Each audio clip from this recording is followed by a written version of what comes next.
ಅವನ ಹತ್ರ ಹೋಗಿ ಉಗಿಸ್ಕೊಳ್ಳೋಗಿಂತ ತೆಪ್ಪಗಿರೋದೇ ವಾಸಿ. ಮತ್ ಹಾಗಿರಿ.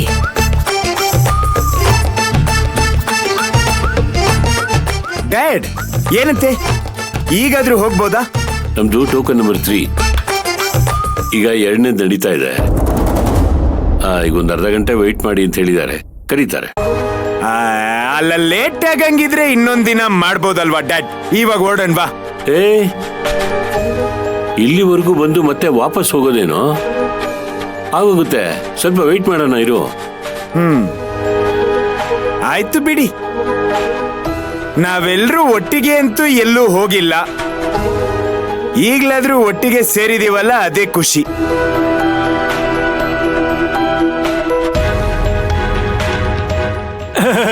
ನಾವೆಲ್ಲರೂ ಇದ್ದೀವಿ.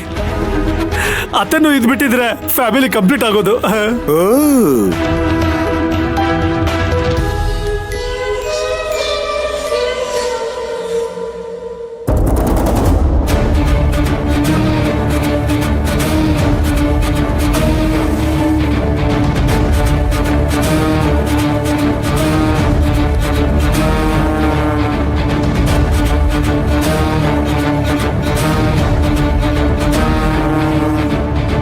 ಅಖಿಲ, ಸಮಂತ,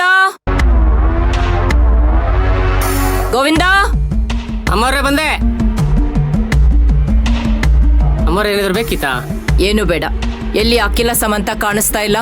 ಗೊತ್ತಿಲ್ಲ ಅಮ್ಮವ್ರೆ, ಬೆಳಿಗ್ಗೆನೆ ರೆಡಿಯಾಗಿ ಎಲ್ಲ ಒಟ್ಟಿಗೆ ಆಚೆ ಹೋದ್ರು. ಎಲ್ರೂ ಒಟ್ಟಿಗೆ ಹೋದ್ರ? ಹಾ ಅಮ್ಮವ್ರೆ. ಚಂದ್ರ ಜೊತೆಲಿ ಹೋದ್ರ? ಇಲ್ಲ ಅಮ್ಮವ್ರೆ, ದೊಡ್ಡ ಯಜಮಾನ್ರು ಬೇರೆ ಹೋದ್ರು, ಇವ್ರು ಬೇರೆ ಹೋದ್ರು. ಸರಿ, ತಾರಕ್ ಏನ್ ಮಾಡ್ತಾ ಇದ್ದಾನೆ? ಚಿಕ್ಕ ಯಜಮಾನ್ರು ಮನೇಲಿಲ್ಲ ಅಮ್ಮವ್ರೆ, ಮಯೂರಿ ಅವ್ರ ಜೊತೆ ಅವರು ಹೊರಗಡೆ ಹೋದ್ರು. ಸರಿ, ನೀನ್ ಹೋಗು. ಸರಿ ಅಮ್ಮವ್ರೆ. ಎಲ್ರೂ ಒಂದೇ ಸಲ ಹೊರಗಡೆ ಹೋಗಿದ್ದಾರೆ ಅಂದ್ರೆ ಏನರ್ಥ?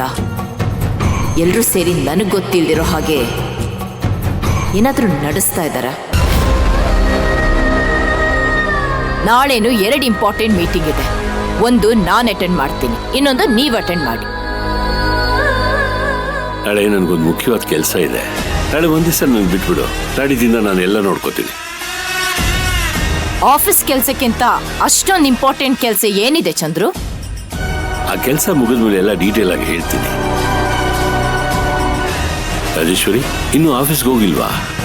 ಅಲ್ಲ, ಇವತ್ತು 2 ಮೀಟಿಂಗ್ ಇದೆ ಅಂತ ಹೇಳಿದೆ.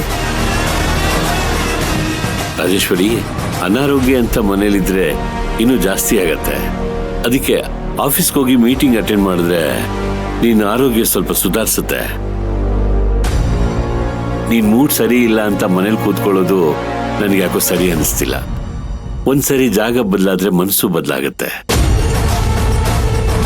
ನಿನಗೀಗ ಆಫೀಸಿಗೆ ಲೇಟ್ ಆಗತ್ತೆ, ಹೊರಡು. ಗೋವಿಂದ, ಬಾರೋ ಇಲ್ಲಿ. ಗೋವಿಂದು, ಯಾಕೆ ಇಷ್ಟು ಲೇಟ್ ಮಾಡ್ತಿದ್ಯಾ? ಬೇಗ ಬಾ ಇಲ್ಲಿ. ಅಮ್ಮರೇ ಬಂದೆ ಬಂದೆ ಬಂದೆ. ಅತ್ತೆ, ನೀವು ಈ ರೀತಿ ಲೇಟ್ ಮಾಡಿದ್ರೆ ಆಫೀಸ್ಗೆ ಲೇಟ್ ಆಗಲ್ವಾ?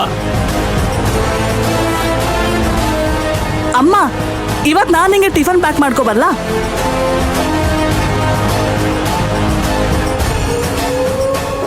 ಅಮ್ಮ, ಟಿಫನ್ ಬಾಕ್ಸ್.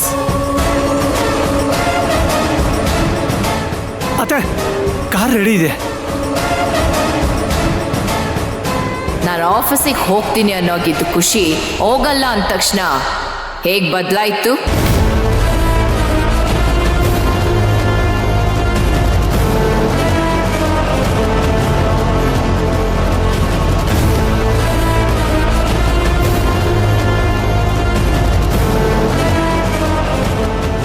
ಹೌದು, ನನ್ನ ಹಿಂದೆ ಏನೋ ನಡೆಸ್ತಾ ಇದ್ದಾರೆ.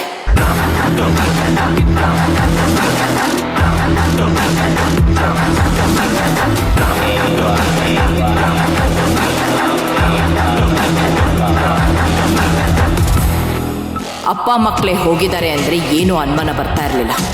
ಆದರೆ ಕೆಲಸದವಳು ಹೋಗಿದ್ದಾಳೆ ಅಂದಮೇಲೆ ನನ್ನ ಹಿಂದೆ ಏನೋ ನಡೆಸ್ತಾ ಇದ್ದಾರೆ.